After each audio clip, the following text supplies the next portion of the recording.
T T C കഴിഞ്ഞപ്പോഴാണ് മനസ്സിലായത് T T C മാത്രം പോരാ കേട്ടറ്റും വേണമെന്നുള്ളത്. അങ്ങനെ 3 പ്രാവശ്യം കേട്ടറ്റ് എഴുതി 3ഉം പൊട്ടിയിട്ടോ. എന്നാൽ പിന്നെ അതിനകത്തെടുത്ത് ഇറങ്ങാൻ വിചാരിച്ച് നമ്മൾ ഫ്രിഡ്ജിൻ്റെ അടി ഒളിപ്പിച്ച് അതിനകത്തെടുത്ത് ഇറങ്ങി. നേരെ പോയത് ഇന്നലെ നമ്മൾ പിരിച്ച് വെച്ച 3 റോബസ്റ്റിൻ്റെ വാഴക്കന്നുകളുണ്ടായിരുന്നു. അത് 3 എടുത്ത് നമ്മൾ നേരെ വണ്ടിയിൽ കൊണ്ടുപോയി കയറ്റിട്ടോ. എന്നിട്ട് നേരെ നമ്മൾ പാടത്തേക്ക് പോകാനുള്ള പ്ലാനിലാണ്. അങ്ങനെ വണ്ടി സ്റ്റാർട്ടാക്കി പോകുമ്പോൾ വണ്ടി സ്റ്റാർട്ടാണില്ല. അങ്ങനെ 1 ചവിട്ടൊട്ടി, 2 ചവിട്ടൊട്ടി, 3 ചവിട്ടൊട്ടി, എന്നിട്ടും വണ്ടി സ്റ്റാർട്ടായില്ല. 1 വെച്ച് അതിന് 4 എന്നാണല്ലോ. ഏതായാലും 4ാമത്തെ ചവിട്ടിൽ നമ്മളെ പേടകം സ്റ്റാർട്ടായി കിട്ടിയിട്ടു. അങ്ങനെ ഏതായാലും നമ്മൾ നേരെ പിന്നെ പോയത് നമ്മളെ തോട്ടത്തേക്കാണ്. അങ്ങനെ നമ്മൾ നേരെ തോട്ടത്തിലെത്തി. ആദ്യം തന്നെ പോയാണ്ട് നമ്മൾ കൈക്കോട്ടാണ് എടുത്ത്.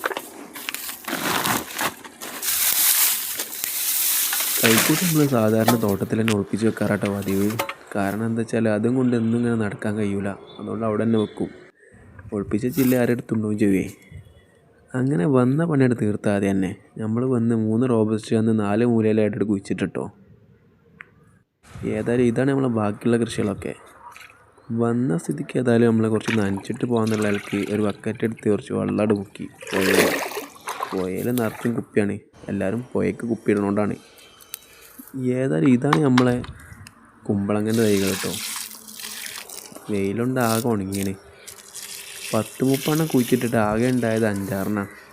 ബാക്കിയൊക്കെ കുറേ കുയ്യ് തിന്നും, കുറേ എന്തൊക്കെയൊക്കെ വെട്ടിയൊക്കെ പോയിന്.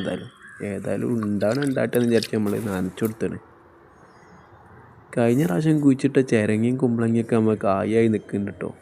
ഇവിടുത്തെ ഒരു പ്രത്യേകത എന്ന് പറഞ്ഞാൽ കുഴിച്ചിട്ടിട്ട് പോയാൽ മതി, സാധനം വെറുതെ ഉണ്ടായിക്കോളും. കണ്ടില്ലേ, ഇതാണ് ചിരങ്ങ. ഇത് ഉണ്ട ചിരങ്ങ കേട്ടോ. നല്ല രസമുണ്ടാവും കറി വെച്ചാൽ. ഏതായാലും വന്ന സ്ഥിതിക്ക് ഒരു ചിരങ്ങയും പറിച്ച് നമ്മൾ ബക്കറ്റിലാക്കി പോകാമെന്ന് വിചാരിച്ച്. എങ്ങനെയുണ്ട് നമ്മളെ ചിരങ്ങ? ഇളയ ചിരങ്ങ. ഏതായാലും നമ്മളെ കൈക്കോട്ട് അവിടെ തന്നെ വെച്ച് നല്ല മൂടി വെച്ച് ആരും കാണണ്ട വിചാരിച്ച്.